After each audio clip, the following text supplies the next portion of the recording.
الفيديو ده ممكن يصحح مسار اي واحد فاكر ان حسابات الدنيا بتكون بان انا الحاجه اللي تبقى مقفله معايا، فانا محتاج ان انا اكمل فيها لحد ما اوصل لمرحله ان انا تفتح او ان هي تفتح. وكلنا بنشوف الفيديوز الموتيفيشن بتاعه الناس البادي بيلدرز او الناس اللي هي حاول تاني وجرب تاني، والحاجه اللي تعصلك معاك اكسرها وادخل واوبن اب الحاجه وحاول تفتح الحاجه. موتيفيشن موتيفيشن موتيفيشن، في حين ان صوت العقل احيانا بيكون ان انت تسمع حدثك الاولاني او تسمع الانطباع الاولاني للحاجه. عندي قناعه ان احنا مخلوقين بسنسور، السنسور ده هو ببساطه ان انت بتبقى عارف الصح والغلط، عارف الحرام والحلال، عارف الحاجه اللي هتنجح وبتبقى عارف غالبا الحاجه اللي هتفشل. ويبقى عندك احساس حتى مع العلاقات الانسانيه التانيه، حتى لو كان العكس بتاعها كان ظاهر، انت بيبقى عندك احساس ان انا شفت الفيلم ده قبل كده او عندي شميت الخازوق ده قبل كده. فالحاجه اللي تعصلك معاك حاول على قد ما تقدر انك تكون منطقي ناحيتها. مش بقولك ان الحاجه اللي تعصلك معاك ما تروحهاش. هحكي لك قصه عشان تفهم قصدي. من 4 سنين كان عندي فكره مشروع وكنت عايز اعمله، فالمهم ان انا عشان خاطر افتح المشروع ده كنت محتاج اروح اتعاقد مع شركه علشان الشركه دي تعمل لي الحاجه اللي انا عايز اعملها. صحيت الصبح متاخر، ده كان اول علامه. وطبعا الحاجه اللي انا كان نفسي فيها جدا. صحيت الصبح متاخر مش عارف اصحى على المنبه. لما بدات الطريق وركبت الطريق مع زمايلي اللي كنت رايح معاهم في العربيه، اصدقائي، العربيه عطلت بينا اول مره في الطريق، وبعد كده في نص الطريق عطلت، وكان في واحد معاه عربيه انضف قال لي لا العربيه دي مش هينفع اتحرك بيها عشان حصل ظرف طارئ عنده او ظرف عائلي عنده. فده كان المؤشر التاني او التالت ان اليوم ده مش هيمشي. ولما رحنا عشان نتعاقد لقينا التعاقد مختلف عن اللي احنا كنا متفقين عليه. ومع ذلك قررت ان انا استمر. وكان المشروع ده بيتطلب قطعه من الارض، ومعظم الناس كانت بتلاقي ارض في خلال 3 4 ايام، ارض قيمه ايجاريه يعني. وانا قعدت 3 4 شهور عشان الاقي القيمه الايجاريه.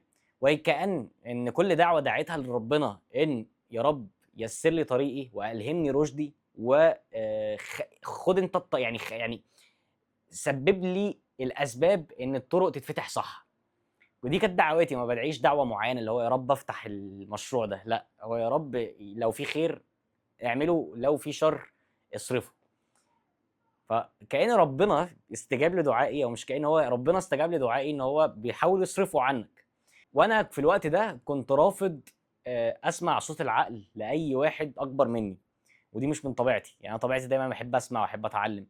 وكنت رافض اي حد بكلامه منطقي ناحيه الحاجه دي مره واثنين وثلاثه.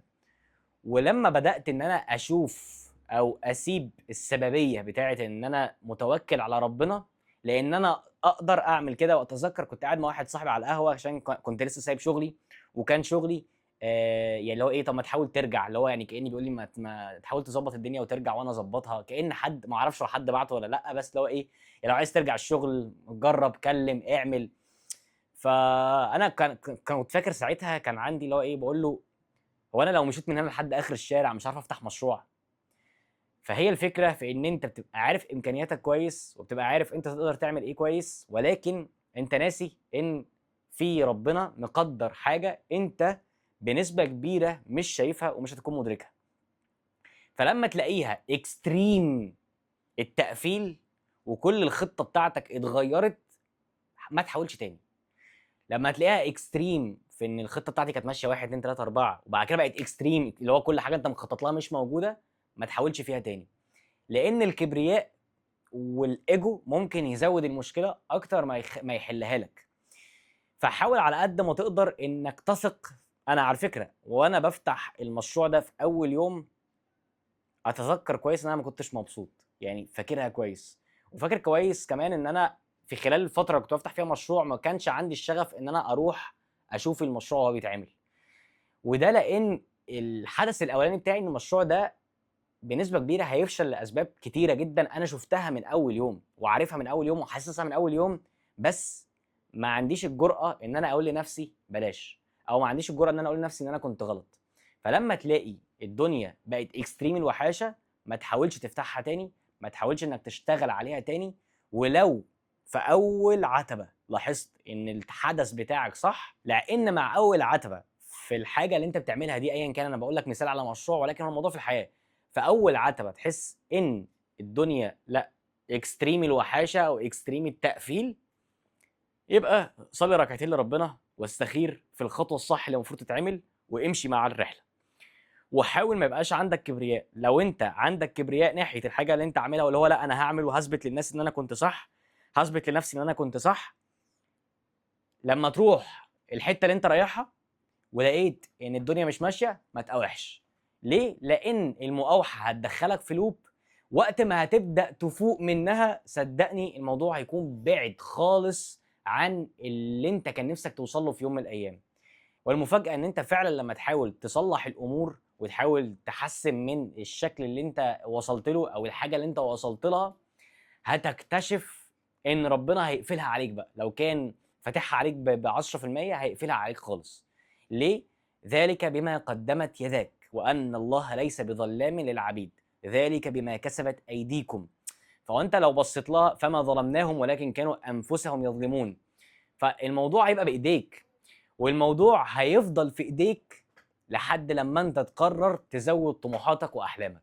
الموضوع هيفضل في ايديك لحد لما انت تقرر ان مش دي الحياه اللي انت هتستحقها، لحد لما انت تقرر ان مش ده الدخل اللي انت تستحقه، لحد لما انت تقرر ان ده مش مكان. صدقني لو مشيت مع اللي ربنا كاتبه لك هتلاقيه كتير جدا لما توصل لمرحله وحشه في الحياه اللي انت كان نفسك توصل لها. فباختصار لما تلاقي الحياه قفلت والخطه بتاعتك مش ماشيه كويس ما تقاوحش. وده على فكره اول حل لعلاج المشكله اللي انت فيها. ولما تلاقيها قفلت افتكر الايه دي: احسب الناس ان يتركوا ان يقولوا امنا وهم لا يفتنون. لان ربنا بيحاول بقى يختبرك ويشوف هل انت شخص صادق النيه، عندك الامور صح، لا انت فعلا دي نيتك وفعلا انت صادق في الحاجه دي. لما تلاقي الدنيا بدات تقفل بسبب خطه انت عملتها وبسبب قرارات انت اخدتها بايديك دي، والموضوع بيفضل زي ما قلت لك في ايديك لحد لما تقرر ان هو ما يبقاش في ايديك، لحد لما تقرر ان انت تستلف علشان تفتح مشروع، لحد لما تقرر ان انت تستلف علشان تتجوز، لحد لما تقرر ان انت تحط نفسك في حتت انت ممكن دلوقتي مش على قد اللحاف بتاعك. فلما تلاقيها قفلت ما تقاوحش، وافتكر ان احلامك ممكن تتحقق.